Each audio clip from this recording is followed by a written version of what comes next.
Water makes up 70 to 90% of the human body, including 95% of blood plasma. Many health authorities recognize that dehydration is one of the most common causes of illness. Chronic dehydration is often part of a chronic disease process. Healthcare costs are spiraling so quickly that the Healthcare Financing Administration predicts that by 2030, Americans will pay over $16 trillion per year. Recently, the World Health Organization ranked the U.S. 37th best in the world in healthcare system performance. Consumer unease with U.S. healthcare grows, and it's no wonder. Americans are rapidly becoming the heaviest people on earth, with overweight Americans now significantly outnumbering those who maintain a healthy weight.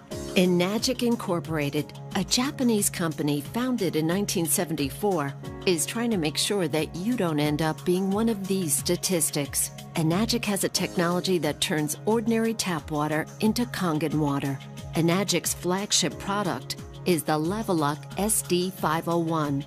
This amazing water is a highly energized alkaline water produced with a continuous ionized electrolysis water generating system. Enagic is ISO 9001, ISO 14001, and ISO 13485 certified. Along with these certifications, Enagic is a proud member in good standing with the Direct Selling Association. Other awards include the prestigious International Earth Environment University Environmental Award, awarded to select companies for outstanding achievement in environmental services. Kangen water has 3 important properties that distinguish it from regular water. These properties are the antioxidant value, alkalinity, and microclustering property. In the next few minutes, you will learn about each of these properties, as well as other important benefits to having an Enagic ionizer in your home.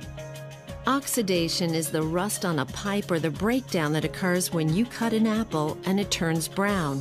Antioxidants slow down or stop that process and are found in many fruits and vegetables from Mother Nature.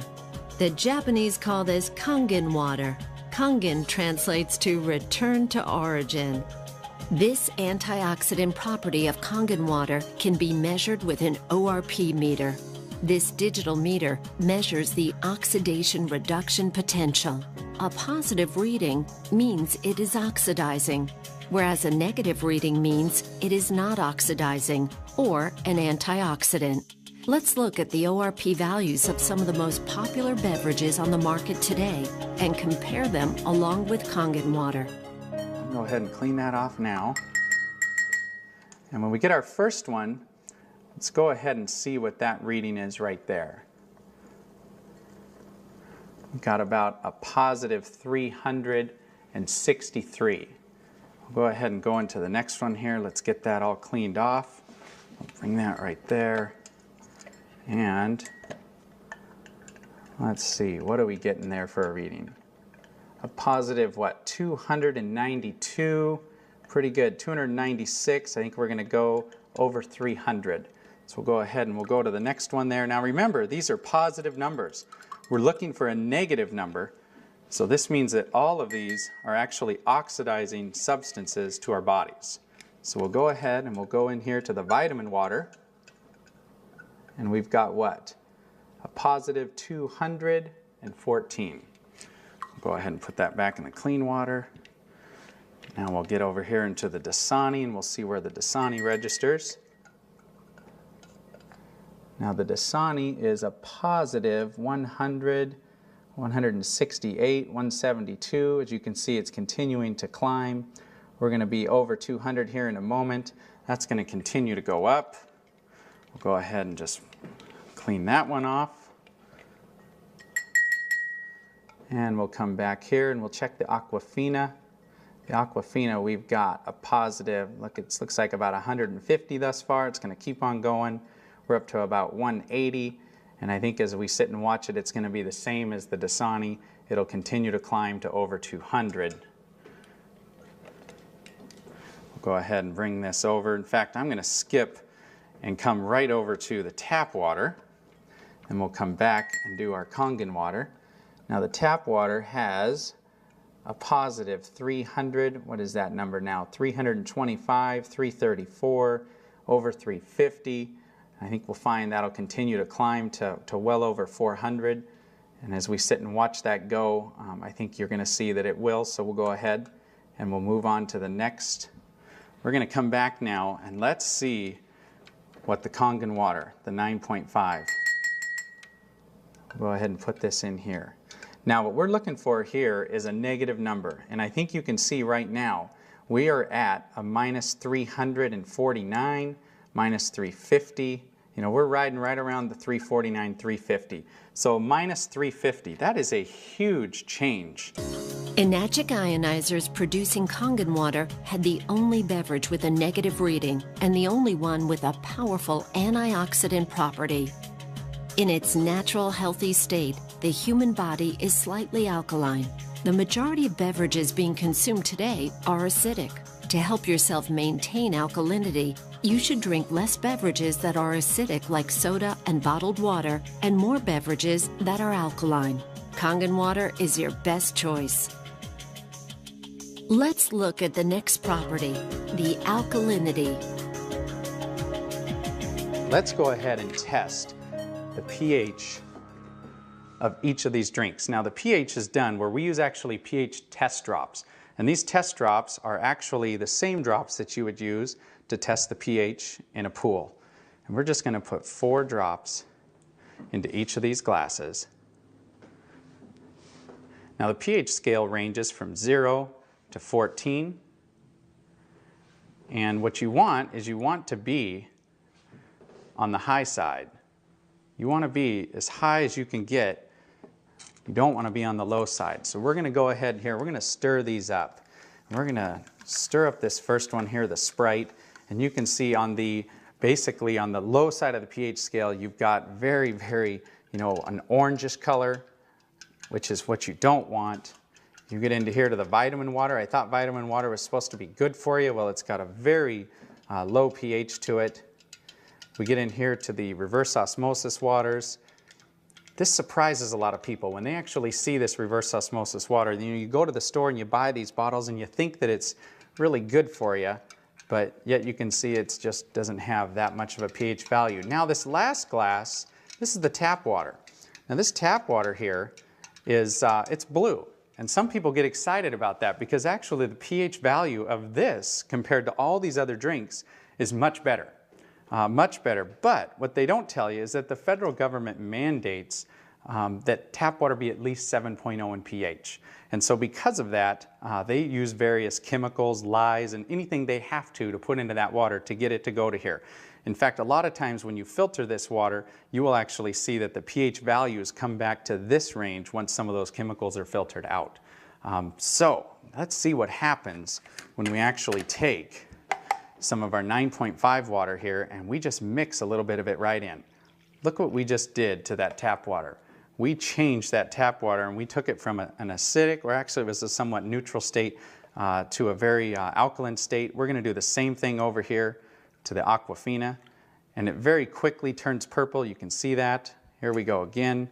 We're going to get it to go purple just by mixing in some of our water. Now these other 3 over here, I actually want to, I want to go ahead and use our water, our 9.5 water, and I'm going to pour it directly in. Now watch what happens when we do this. Isn't that amazing? We're not getting any color change at all. In fact, if I go over here, we're not going to get any color change in either of these drinks. They are so acidic that it's actually going to take anywhere from 25, 30 cups of our water, of 9.5 pH water, when we mix it into these other waters, or these other drinks, to actually get it to go neutral. In fact, I'm going to show you that because this is so potent. I mean, look at this soda here. This soda is so potent that if we just take a tiny bit and put it right into one of these cups, it immediately takes away the alkalinity of these. I mean, take a look at that. It is just, it's absolutely gone. And so very, very quickly you can take an alkaline substance and turn it into a very acidic substance. The body has a truly remarkable and complicated water regulating system that rations water when it's in short supply until it receives unmistakable signals that it has access to an adequate supply. The problem is that some organs, like the brain, are higher on the priority list for water than others. Symptoms are the result of stressed organs that are dehydrated. This is much the same type of signal your car would give if the cooling system were overheating while climbing a steep hill. In both cases, if proper measures are not taken, a breakdown can occur. When asked how much water they drink each day, most people answer, "Not enough." We know that we should drink more water, but most of us don't make it a high enough priority. In fact, many people are confused as to how much water a person is supposed to drink. Most doctors will tell you that we should drink 8 8-ounce glasses of water per day. But is it a one-size-fits-all answer? Common sense would indicate that a 250-pound person would need more water to maintain their 75% hydration level than a 125-pound person. And what about someone who is very physically active or someone who works in a hot climate versus a person that is sedentary and perhaps stays indoors the majority of the time? Researchers have discovered that the most consistent trait of long-lived clusters of healthy people on the planet is the water that they drink. In his book, The Water Puzzle and the Hexagonal Key, Mu Shikzan, PhD and one of the foremost water authorities in the world, states, hexagonal water is energetically more powerful. It is the obvious biological choice. Kangen water has some of the same properties as hexagonal water. A regular water cluster does not absorb as quickly or as easily as a smaller Kangen water cluster. Kangen water is more readily absorbed by the body and allows for better hydration. This smaller cluster is also why Kangen water tastes so soft and silky. Let's demonstrate the microclustering property of Kangen water. Now we're going to make tea, or attempt to make tea, with a water that is not, it's not hot. We're not going to allow this to steep. It's just a room temperature water. And now I want to make some tea with our 9.5 water. Kangen water 9.5. So we're going to go ahead and run us here another quart of our 9.5 water. We're going to give that first tea just a little bit of time. We're going to let it attempt to make tea from that reverse osmosis water. Remember what we talked about. Reverse osmosis water is what the Japanese call a dead water. It doesn't have any minerals in it at all. And in fact, when you put that water into your body, it can actually deprive your body of some of the essential minerals and nutrients that it has in it, because water, like anything, will balance itself out when it goes into your body. So now we'll just go ahead and take this cup here, and we're going to pour a cup of tea with our water. And I think you already see what is happening here. We have got tea. What I want to do is I want to give this one a little spin. We'll give this one just a little spin here. We'll just stop. Look at that. You've got two different cups here, same tea bags. One is obviously having a hard time making anything, and you've got this one here which looks like a perfectly good cup of tea. Now what's amazing about the microclustering properties is it actually will multiply the amount of nutrients that you're putting into your body and actually enable your body to use those nutrients. So as I slide this next tea bag over, watch what's going to happen. I can take this tea bag now and I can come over here and I can make another cup of tea. How about that? I mean, this property alone is amazing. For folks out there that like to drink coffee, you can go ahead and make your coffee, and you can use about half the coffee beans that you would normally use and get just as good a cup of coffee. And look at this. There's another cup.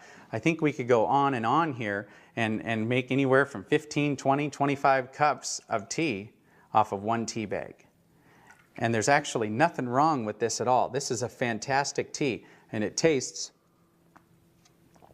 exactly like green tea should taste, and yet it's just regular room temperature water. Let's come back over here to this little guy and let's see what's going on here. He's having a hard time getting started. I don't know too many people that would actually want to drink that cup of tea, but take a little look though. I don't think there was anything wrong with the tea bag.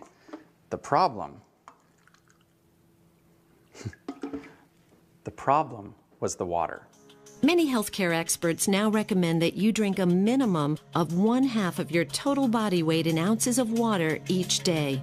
One reason that people don't drink enough water is that all too often water just doesn't taste very good, so we drink other beverages instead of plain water. Unfortunately, many of these beverages are polluting our internal environment and reducing our body's thirst mechanism in the process. This problem has led to one of the largest new industries in America, the bottled water industry. Let's take a look at just one company to see what's happening in this growing industry. Coca-Cola has 30 plants across America bottling their Dasani water. The source of this water is the local municipality. And for your information, the FDA does not require that purified or bottled water have the source of the water listed on the label. This filtered water is then placed into plastic bottles and shipped all around the world. But even if this were the answer to our drinking water problem, it just created another major problem: plastic bottles overrunning the landfills of our nation. The bottling companies want us to believe bottled water is the answer to our water problem, so that we will continue to buy it. Bottled water has now become the second largest beverage segment behind soft drinks. Bottling companies are even trying to make consumers believe by having the word water on the label somehow makes it good for you. Having an enagic ionizer in your kitchen when you're preparing food will transform your meals from ordinary to extraordinary. From washing your fruits and vegetables, cooking, baking, preparing soups, and more. When you cook with Kangen water, it will bring out the flavor of all your ingredients. You can also remove chlorine from your water and keep it out of your food as well. Everyday Kangen. Let's prepare some vegetables and take a look at what's being found on our food and in our water. In this jug, we have an 11.5 pH water that comes out of the machine. When we come over here and we set it at the 2.5 setting, we actually make an 11.5 water. And just to show you what it looks like any other ordinary water. What I'm going to do here is I'm just going to go ahead and fill that first cup up. Just pour that right there. And now for the second tomato cup, what we're going to do is I'm just going to go ahead and use just some regular bottled water, because I think a lot of us are starting to learn. I mean, it doesn't take a genius to see what's being talked about in the news, all the different chemicals that we're finding in our tap water. And so now let's remember that this one on the left, we're going to set this right here. In fact, I'm going to put this jug right here so we remember. And this one on the right, we're actually going to test the chlorine, the amount of chlorine that we have in this tap water. So we'll put 4 drops there. We'll go ahead and stir this up. And that yellow color, you can see, is a ton of chlorine. That is a lot of chlorine, and of course that chlorine's put in there, I guess, to protect us, but I certainly don't want to put this chlorine into my body. But here's what happens when we go down to the store and we buy a fruit or a vegetable or whatever it is, and we decide to wash it off. We would normally put that right under the tap. Well, we're going to show you what happens when you do that. Just going to give this a little stir, just like we would. And if you do that, watch what happens here.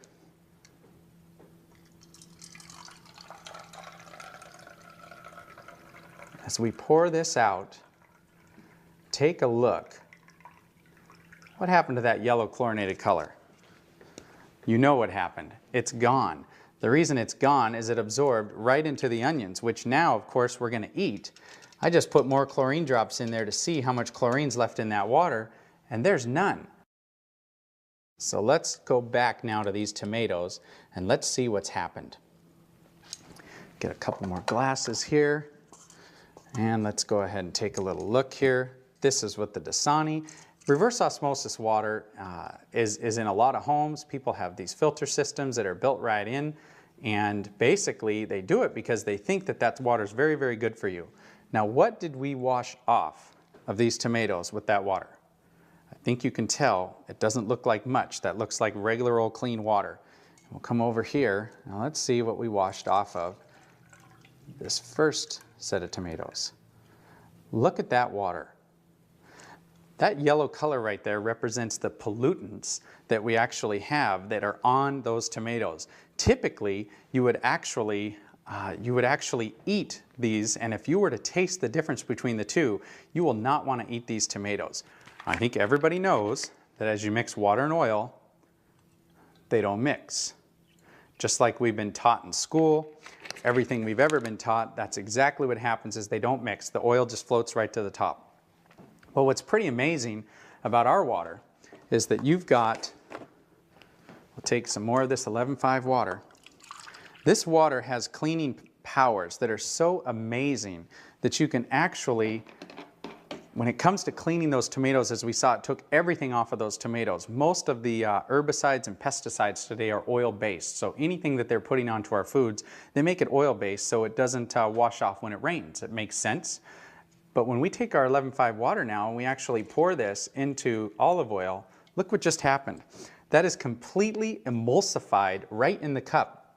That's amazing. There's chemists out there that say that's impossible. That shouldn't happen. But look at that. We just emulsified this oil. Talk about cleaning properties. Talk about being able to clean your shower or clean the car or clean anything greasy. You know, if the kids go out and get something on their clothes that they shouldn't have, you're going to be able to cut it and break it down. But this oil, you know, it represents the gunk and the junk in the body. And look at how if we put the right water into our body by putting a high pH water in our body, we can actually take this right out of it. You just saw the 11.0 pH strong Kangen water that is used for cleaning, not just in the kitchen, but in the rest of the house as well. It can break down grease and oil, and it is a great stain remover. While the machine is producing 11.0 pH water, it simultaneously produces 2.5 pH water. The 2.5 strong acidic water is environmentally green. You can use it for personal hygiene and toxic-free cleaning. Many people are concerned with the many chemicals being used in their homes, and this water can help reduce, if not eliminate, those toxic chemicals completely from your home. There are 3 settings for Kangen water: 9.5 pH, 9.0 pH, and 8.5 pH. Depending on what pH level you want to drink, you simply press the keypad on the front of the SD501, and your desired level of pH water will be produced. There is a clean water setting, 7.0 pH for taking medications. The beauty water setting produces a water for skincare, bathing, and numerous other personal hygiene uses. With an SD501 on your counter or hidden under your sink with the under-counter model, you'll be amazed at how many chemicals you can remove from your home. You will be able to consume Kangen water on a daily basis and help the environment by no longer drinking bottled water. Make your home a cleaner and safer place to live. Change your water. Change your life. Start drinking and using Kangen water and experience the difference for yourself.